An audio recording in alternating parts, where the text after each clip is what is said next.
E aí você vai baixar a versão Express, que é gratuita. Só pede seu e-mail. Para quem está estudando, tem o Green Sparks da Microsoft, que aí você coloca lá o seu comprovante de matrícula e vai te dando licença. Eles te dão licença. Pode ser. Depois eu mostro assim.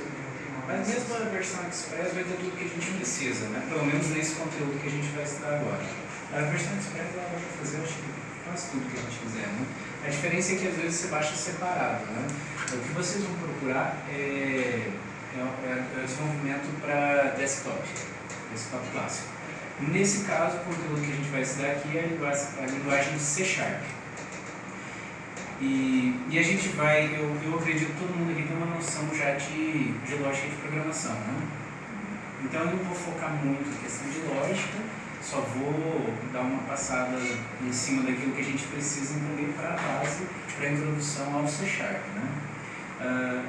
Lógica de programação, normalmente quando se trata de lógica, a gente tem um conjunto de comandos que a gente vai seguindo em linha, né? Linha 1, linha 2, linha 3, linha 4, e vai seguindo aquele conjunto de linhas. Quando termina uma, faz a outra, né? O interpretador vai passando uma por uma, né? E executando aquele determinado conjunto de comandos para executar uma operação, uma ação. Às vezes, no meio daquele código todo que a gente escreveu, tem ali um conjunto, né, de comandos que se repetem. Eu vou usar ele aqui embaixo de novo. Né? E o que a gente faz? A gente vai encapsulando aquilo. Né? Eu crio um método aqui do lado, né? O método tal, né? Coloco um nome para aquele método, e aquele método tem aquele conjunto de coisas. E aí, em vez de eu toda vez escrever aquele conjunto de coisas, eu só escrevo aquele método aqui. Né? E aí eu reaproveito ele. A gente vai encapsulando o nosso código fonte. Seria o laço ou seria uma função? Seria mais como uma função, um procedimento, um método.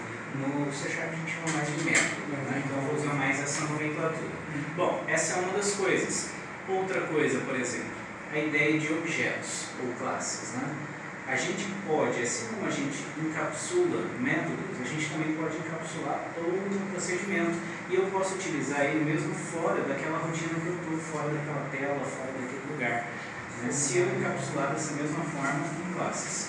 Essas classes, elas se tornam objetos. Né? Objetos que às vezes são visuais, às vezes não. Um exemplo de objeto visual, por exemplo, é quando você vê um botãozinho na tela. Aquele botão é um objeto.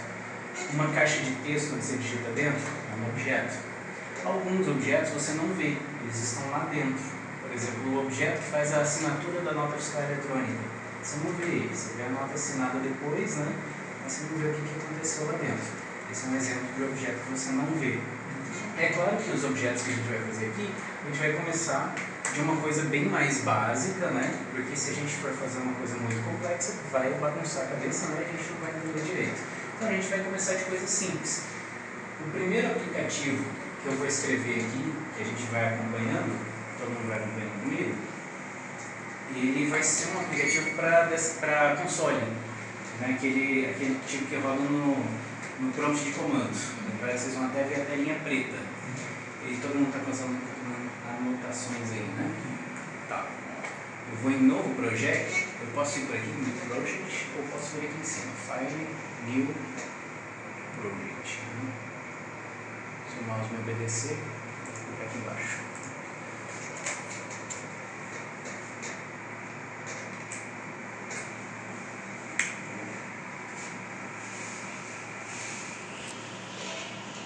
Bom, Visual C#, primeira coisa que a gente vai escolher, Console Application. Eu posso escolher uma pasta de fontes, né, onde eu coloco meus projetos lá dentro. No meu caso, eu vou usar essa fonte VFL de 1 a 2 pontos e vou deixar o nome que ele já me sugeriu aqui, Console Application 1. Poderia colocar qualquer nome que eu quisesse, esse é o momento de escolher o nome da minha aplicação. Vou deixar esse padrão porque ele é só um teste, né? Nosso primeiro teste. Ok? Sabe, você selecionar foi Console Application. Vocês vão entender por que eu estou pegando isso. Depois a gente faz uns mais complexos, né? Esses é porque, num primeiro momento, eu quero a coisa mais simples possível. Então a gente vai ver uma coisa que não tem nada, não tem nenhum desenho na tela, não tem nenhum formulário para a gente montar os objetos já prontos, só para a gente ver a execução de um primeiro programa e a estrutura de um primeiro programa. Logo que eu mandei gerar esse programa, ele abriu para mim esse program.cs, que é o primeiro arquivo que ele me abre desse projeto. Esse arquivo .cs tem o código-fonte inicial do meu programa.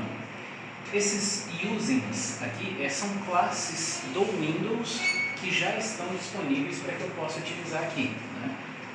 Quando eles são... Sim, quando eu digo classes, né? Bibliotecas. São coisas que já estão prontas no Windows que eu posso utilizar. Funções de texto, algumas funções de organização e tweaking. Tweaking é aquela rotina de multitarefas. Né? Uma coisa executa enquanto outra faz outra coisa em outra área de memória. Né? A gente provavelmente não vai usar nada disso. A gente poderia até apagar. Vou apagar por um outro, a gente talvez use aqui no meio do caminho. Essas são as padrão que ele já me joga aqui, supondo que eu vou precisar. Então, vamos começar a analisar daqui para baixo. O que é um namespace? Namespace é tudo aquilo que faz parte do meu projeto. Você pode ver que o namespace é o mesmo nome da aplicação, é o nome do projeto. Como a gente deixou o nome que ele sugeriu lá, Console Application 1, ele vai para Console Application 1. Todos os novos arquivos, todas as novas classes, ele vai jogar para mim esse namespace também, igual. Se eu quiser tirar esse namespace, eu posso também. E isso serve quando eu quero utilizar aquela classe em outros programas também, em outros projetos. Eu posso querer trabalhar com ele, né, tanto num projeto quanto em outro também. Se for esse o caso, eu não preciso colocar um namespace. Se eu colocar um namespace, eu também posso usar em outro projeto, mas eu tenho que referenciar. Referenciar, vocês vão entender depois o que é que a gente vai chegar lá. Né? Eu referencio uma coisa a outra. Então, é uma coisa que vocês não precisam preocupar muito nessa parte introdutória, né? Mas só para vocês entenderem o que é. É a partir dessa palavra aqui, ó, class, que a gente vai começar a trabalhar. Essa é a nossa primeira classe, a classe program, que tem o mesmo nome do nosso arquivo aqui em cima. E o método que tem dentro dela, vocês podem ver que é o método main, é o método principal.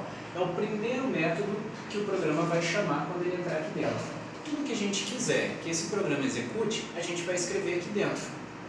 Se eu for separar depois em outros métodos, eu vou escrever os métodos aqui de fora desse método. Se eu for criar uma outra classe, eu também vou criar um outro arquivo para que a gente possa usar ela em outro lugar. Mas isso a gente vai aprender depois. A primeira coisa, a gente vai aprender um pouquinho sobre a lógica do C#, e aí a gente vai trabalhar só aqui dentro da classe principal, da main, né? Principal. Primeira coisa que a gente pode entender sobre a lógica do C# são os tipos de dados que a gente vai trabalhar. Por que tipos de dados? Porque ao longo do caminho você vai usar variáveis para armazenar texto, para armazenar números, para armazenar datas, né? Essas variáveis, elas são declaradas, né? E depois você utiliza dentro ou fora do método que você está. Às vezes você manda para um banco de dados, né? Mas no futuro a gente vai ver essa parte também. Então, por exemplo, eu posso querer trabalhar com uma variável texto, eu vou usar string. Se eu escrevo a palavra string, aqui na frente da palavra eu escrevo o nome das variáveis que eu estou criando nesse momento para utilizar. Vamos supor variável T1, T2 e T3. Né? Dessa forma eu criei as variáveis, mas eu não utilizei em lugar nenhum. Elas ficam com aquele sublinhadinho em verde nessa versão do Visual Studio, indicando que elas só foram criadas, mas não foram utilizadas. Se a gente tiver com o mouse em cima, ele dá uma explicação. Ó. Foi declarada, mas não foi usada. Nem usada e nem inicializada. Ou seja, não tem nenhum texto inicial nessas variáveis. Se eu vier na frente da variável e colocar aqui igual e alguma coisa aqui, por exemplo, teste, eu já estou inicializando ela com alguma coisa. Nesse caso aqui eu estou inicializando só a T1, a T2 e T3 não estou inicializando. No caso então do C, para mim atribuir um valor a uma variável, é sempre o sinal de igual. Basta colocar o sinal de igual. Diferente do Delphi que a gente põe aquele 2 pontos igual. Né? Para mim o igual para ser igual. O igual de verificação, para verificar se algo é igual, aí você põe 2 igual. Um igual na frente do outro. Um igual só é a atribuição. Você está jogando uma coisa para dentro de outra. Né? Até aqui tranquilo, né? Todo mundo entendeu essa parte, né? A mesma coisa poderia acontecer com uma variável do tipo int, inteiro, né? Quando a gente só coloca int, sem definir se é 16, 32 ou 64 bits, ele já pressupõe que é 32 bits, que é o inteiro padrão que a gente usa de 32 bits. Ele tem uma precisão de 7, se não me engano, 7 casas decimal, 7 dígitos, aliás, é um número bem grande. Quase tudo quanto é a operação inteira que a gente precisa, a de 32 bits resolve, por isso ela é o padrão para a gente utilizar. Se é um número muito grande, por exemplo, um CNPJ, aí a gente usa de 64 bits. Eu posso colocar aqui int 64. Né? Nesse caso, o int 64 ficou em vermelho, por quê? Porque a classe que referencia ele, como ele não é um tipo nativo, tem que ser declarada aqui em cima, e eu não declarei. Então, como a gente vai trabalhar só no console, é só teste, vamos trabalhar só com int também. Mesma coisa, eu posso colocar aqui x, y, o que for, né? Posso inicializar, né? Posso trabalhar do jeito que eu quiser. A explicação básica das variáveis é essa, depois a gente vai utilizar. Nesse momento agora, eu quero mostrar para vocês uma referência a uma classe pré-pronta, né, que já tem aqui, que a gente pode usar funções dela, que é a classe console.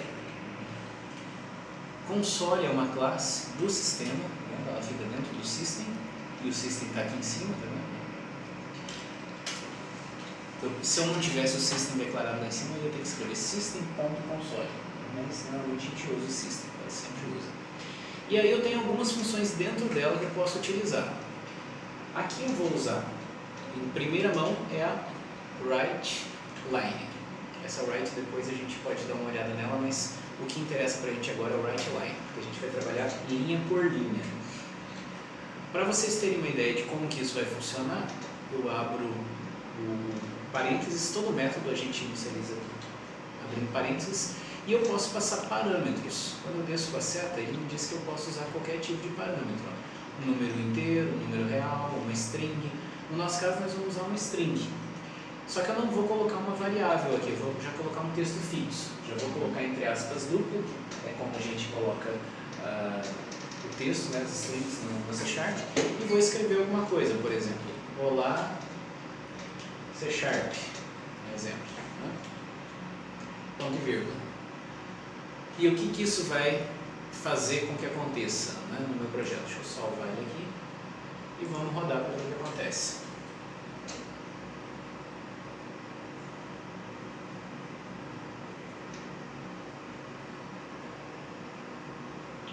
Suspense.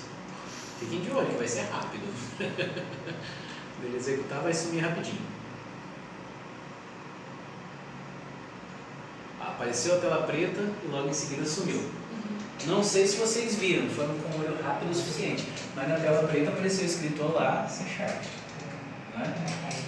Como é que eu faço se eu quiser dar um tempinho antes dela fechar? Pausa, né? Existem alguns comandos. Um que eu gosto de usar aqui é o bip. Porque o bip ele dá um sinal sonoro. Eu vou passar como parâmetro a frequência, por exemplo, vamos passar aqui 100 a frequência. E a duração em milissegundos. Vamos supor 2000 milissegundos, que vai dar 2 segundos. Isso vai fazer com que a tela fique parada 2 segundos enquanto ele executa esse som. Ele vai ficar fazendo esse barulhinho. Vamos executar de novo e ver o que acontece. Ninguém ouviu nada, né? Eu também não ouvi nada. Vamos colocar uma frequência maior e ver o que acontece. Vamos colocar aqui 500. Talvez a gente dê mais sorte agora. Ou talvez o meu som não vá sair. Saiu. Todo mundo viu o Olá C# agora? Ótimo. Bom, isso não é nada que você precisa decorar, que você precisa saber. É só para a gente ver o resultado que a gente está fazendo, para a gente poder começar a escrever coisas e ver resultados daquelas coisas. Uma coisa que eu falei para vocês foi sobre variáveis, né? Qual é a utilidade da variável para mim se eu só vier aqui e preencher a variável direto? Por exemplo, texto, string, né? Texto 1 igual a, sei lá, vamos chamar, em vez de texto 1, vamos chamar de nome. Vamos nome igual Aline, por exemplo. Para que eu preciso de uma variável com o nome Aline, se eu já estou escrevendo direto a linha aí dentro, não estou deixando o usuário informar a linha em lugar nenhum, então eu posso só usar direto a string Aline, não preciso da variável. Ela é variável justamente para que eu possa mudar esse texto. Não é isso? Então, se eu declarar a variável nome, e em vez de eu atribuir alguma coisa direto para ele, eu vou fazer diferente. Eu vou usar console.readline para ler o conteúdo da próxima linha. Dessa forma, aquilo que foi lido naquela linha, né, ele vai ficar guardado na variável nome. Vamos lá, vamos executar e ver o que muda aqui. A primeira coisa, ele só ficou aparecendo Olá C#, não está fazendo aquele barulhinho e está esperando alguma coisa. O que ele está esperando? Está esperando eu digitar um nome. Vou colocar aqui underlay. Quando eu der Enter, ele executou o bip e saiu. Então o que ele fez? O que o sistema fez? Primeiro, executou o writeLine e escreveu o que a gente quis lá em cima. Em seguida, ele leu o conteúdo do nome, deu o bip e saiu. O programa, o bip terminou. É só até aqui que a gente escreveu. Não escrevemos nada além disso. Agora, como é que eu sei que realmente está escrito o nome que eu escrevi lá dentro? Ele está aqui dentro da variável nome. Seria legal se em algum momento eu colocasse ele para aparecer. Vamos colocar aqui um tempo menor, de 1 segundo só, e vamos escrever console.writeLine. Na próxima linha, vamos escrever o quê? Vamos escrever o nome. Vamos escrever aqui o nome. E depois que ele escrever, ele vai sair do programa. Não vai dar tempo de eu ler. Então eu vou colocar de novo um bip para ele esperar mais um pouquinho e fazer outro barulhinho. Vamos fazer um barulhinho diferente. Vamos colocar aqui, sei lá, 300, só para ver a diferença. E vamos deixar mais 2 segundos aqui embaixo. Vou gravar e executar novamente e vamos ver a diferença. Olá, C#, está esperando alguma coisa, vamos escrever aqui Eric e vamos dar Enter. Executou o primeiro bip, depois apareceu o nome do Eric, deu um outro bipzinho diferente, né? Só que quase não deu para ouvir. Vou colocar um número maior, ver se a gente escuta o bip dessa vez. Além de colocar um número maior aqui, vai ficar um pouquinho mais, vamos mudar um pouquinho o nosso texto. Em vez de Olá C#, agora vamos escrever o seguinte: digite o seu nome e tecle Enter. E aí a gente lê, né? Eu vou tirar isso daqui, acho que a gente não precisa mais disso. E embaixo, em vez de eu escrever só o nome da pessoa, né, de volta, vamos escrever assim: Olá mais nome. Isso parece uma soma, mas não é uma soma. É o que a gente chama de concatenação. Seria uma soma se fosse 2 números. Nenhum é número. Os 2 são textos. Então, quando eu coloco um texto mais outro texto, o que é que tende a acontecer? Ele grudar os 2 textos. Né? Vamos ver se isso vai funcionar do jeito que a gente está visualizando. Digite o seu nome e tecle Enter. Vamos colocar aqui Breno. Olá, Breno. Funcionou como a gente queria, né? Todo mundo anotou esses detalhes? Como é que faz, como é que não faz? Depois eu quero que vocês façam, vocês eu digo, né? O Breno, acho que isso aqui é café com leite para ele, né? Já está acostumado a fazer coisa mais complicada. Mas os demais que não fizeram isso ainda, depois que vocês instalarem no computador de vocês, fica de tarefa de casa, tá? Tentem fazer isso aí, pode brincar um pouquinho disso aí, né? A gente pode vou fazer alguma coisa um pouco diferente. Além dos comandos de escrita e leitura, eu queria ensinar mais um para vocês hoje, para a gente poder começar a brincar com if e while, que são o se e o enquanto da lógica de programação. A gente ainda tem uns minutinhos, vamos ver se dá para a gente brincar um pouquinho mais. Depois de escrever o nome, vamos declarar uma variável aqui, nota, e ela vai ser do tipo inteiro, vai ser um número inteiro. E o que ela vai ser? Eu vou ler o que está no console, readline, para que vocês possam digitar a nota, né, da pessoa. Só que, depois que apareceu lá o nome da pessoa, né, ele precisa saber que é para ele escrever a nota, né? Então a gente também coloca aqui em cima com write line. Digite sua nota e tecle enter. Né? Notaram que ficou vermelhinho aqui? Por que ficou vermelhinho? Não, ele está declarado. Eu estou declarando ele nesse momento quando eu escrevi a palavra int aqui na frente. O que faz ele ficar vermelho é que o resultado da leitura da linha é um texto, é uma string. E essa variável não é uma string, é uma variável inteira. Quando eu tento jogar uma variável texto ou um conteúdo texto dentro de uma variável numérica, vai dar erro, vai dar problema. Ele não tem como ler isso. O único jeito de dar certo é se eu transformar isso aqui para inteiro. Existem várias maneiras de se fazer isso. Eu também vou utilizar, né, uma classe padrão do system, que é o convert. Também fica no system, tá vendo? Convert, e aí você coloca to qualquer operação, para qualquer outro tipo de dados você converte. Eu vou converter para inteiro 32 bits, que é o tipo da nota, né? E abro parênteses e deixo todo aquele conteúdo que eu li aqui dentro. Deu para entender isso aí nessa parte? Sumiu o erro. Por quê? Porque agora ele vai transformar para mim o conteúdo da variável, aliás, daquilo que eu li, né, daquele conteúdo string, né, vai transformar para inteiro. Depois que ele transformar para inteiro, ele vai jogar para dentro da nota. Antes dele dar o bip final, eu queria fazer uma verificação, né? Um if.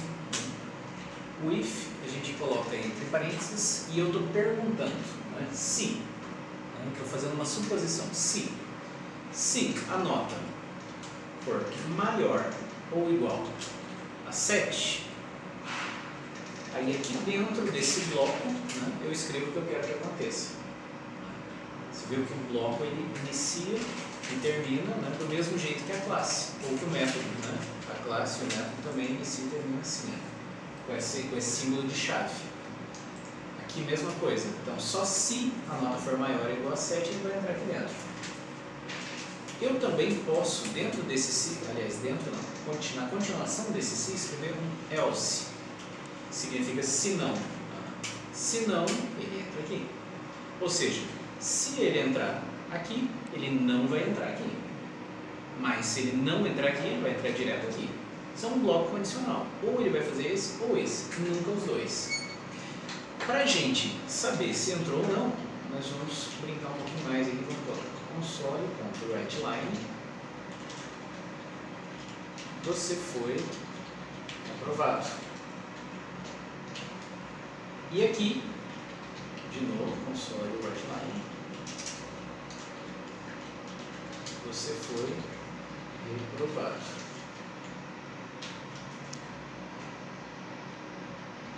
E agora a gente pode testar o nosso programa, ver o que acontece. Digite o seu nome. Vamos colocar o nome. Enter. Olá, Ariel. Digite sua nota e tecle Enter. Vamos supor que o Ariel tirou 9. Você foi aprovado. Que bonitinho. Vamos de novo? Perdão, apertei o botão errado. Vamos lá de novo. Ariel outra vez. Digite sua nota e tecle Enter. Vamos supor que agora o Ariel foi mal, tirou 3. Você foi reprovado.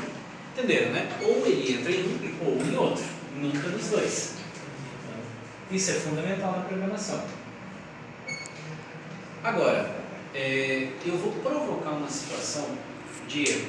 Vamos de novo rodar. Aliás, teve uma coisa que a gente não testou, quando é igual. Né? Vamos verificar se igual a 7 ele passa também. Aline, digite sua nota. Vamos supor que a Aline tirou 7. Por quê? Eu não disse só maior que 7, eu disse maior ou igual a 7. Bom, agora a situação de erro que eu queria mostrar para vocês. Vou digitar um nome qualquer, um nome que nem existe, um nome enorme aqui. Olá, blá blá blá. Digite sua nota e tecle Enter. Vou digitar mais um monte de baboseira aqui, blá, blá, blá. E vou dar Enter. Demorou porque a coisa está feia agora. Voltou para o compilador e deu uma mensagem enorme de erro ali. Isso é um erro do sistema. Alguém sabe me dizer por quê? Estava esperando um inteiro. Exatamente, eu estou tentando converter o conteúdo daquilo para número. Né? O texto 7 pode ser convertido para o número 7. Mas o texto ABCD, não sei o que lá, aquela bagunça toda que eu escrevi, não é um número. Não pode ser convertido para o formato numérico. Por isso erro. Onde você digitar 7 lá vai certo. Palavra. Não. Se você escrever a palavra 7, ele também vai entender como um texto qualquer. E não faz sentido nenhum para o compilador. Apenas o número 7, entre aspas, pode ser convertido para 7 numérico. Entendeu? Ou qualquer número, né? Mas sendo mesmo um algarismo arábico. Entendeu? Senão ele vai ter essa situação de erro. Eu vou parar o debug aqui, né, para a gente poder voltar para cá. Tem formas de tratar isso, várias formas. Por exemplo, rapidinho, todo mundo tem mais uns 5 minutinhos para a gente ver o tratamento? Tratamento básico, só para a gente ver o que acontece. Né? Eu vou declarar a variável nota, int nota aqui em cima, né? Mas não vou inicializar ela ainda. Vou deixar ela vazia. E vamos só colocar o conteúdo dela aqui embaixo, porque aí ela já existe, né? Mas foi alimentada aqui na segunda linha. E eu vou colocar um try. Significa tente, né? Tente isso aqui. Catch. Se der errado, vai entrar aqui. Se der errado, eu coloco aqui, por exemplo, nota igual 0. Ou seja, se eu tentei converter, mas deu errado, então ele vai automaticamente assumir 0. Se ele assumir 0, vai entrar no reprovado, né? Porque ele vai ser menor do que 7. Então vamos só ver se isso funciona. Tá. Depois eu pergunto Na verdade agora a gente já está terminando. É só o último teste. Mas está tranquilo. Não vai perder nada. Vou tirar a câmera do guardando. Bom, vamos colocar 7 escrito aqui. Foi reprovado. Por quê? Porque ele deu um erro, né? Só que em vez de ele cair aqui e aparecer com uma mensagem de erro, né? Eu já tratei o erro lá, de outra forma. Depois, isso aqui não é bem o conteúdo, o objetivo da gente lidar agora, né? Vou deixar isso um pouco para um segundo momento. Eu só queria que vocês vissem que tem jeito da gente tratar, né? Dá para tratar. Mas no primeiro momento eu vou deixar dando erro mesmo, né? Esse projetinho, e a gente vai continuar na próxima aula a partir dessa ideia, né? Tem no celular para tirar foto. Tá, tranquilo. Eu gostaria, Ariel, que vocês tentassem fazer sem copiar, né? Copiando é fácil, né? Fazer dar certo, mas assim, esquece que você viu, né? E tenta lembrar. Né? É melhor mesmo. Como é que foi? Foi assim e tal. Se precisar depois fazer uma consulta nisso, aí tranquilo, pode consultar, não tem problema. Inclusive o Gabriel vai filmar, ele pode pegar o vídeo depois e olhar de novo, não tem problema. Mas no primeiro momento eu queria que vocês fizessem essa tentativa de escrever o código sozinho, ver se funciona, ver se dá certo. E dando certo, eu vou gostar mais ainda se vocês tentarem modificar alguma coisa. Né? Vou dar uma incrementada nisso aqui, vou colocar uma coisinha diferente, vai lá. E aí na nossa próxima aula na quinta, a gente dá um passo a mais. Né? Alguém tem alguma dúvida, alguma coisa para perguntar nesse conteúdo? Ou está bem tranquilo? Tá bom, né? Então tá bom. Vocês provavelmente vão começar a ter dúvida depois de começar a tentar fazer sozinhos. Por isso que eu digo, faz parte, né? Fazer. O nosso cursinho aqui é curtinho, né? Meia hora só. Mas o que vocês fizerem depois dessa meia hora em casa, ou quando der, né? E trouxerem na próxima aula, é que vai tornar o curso legal, vai fazer ficar interessante. Então é isso, gente. Beleza? aí.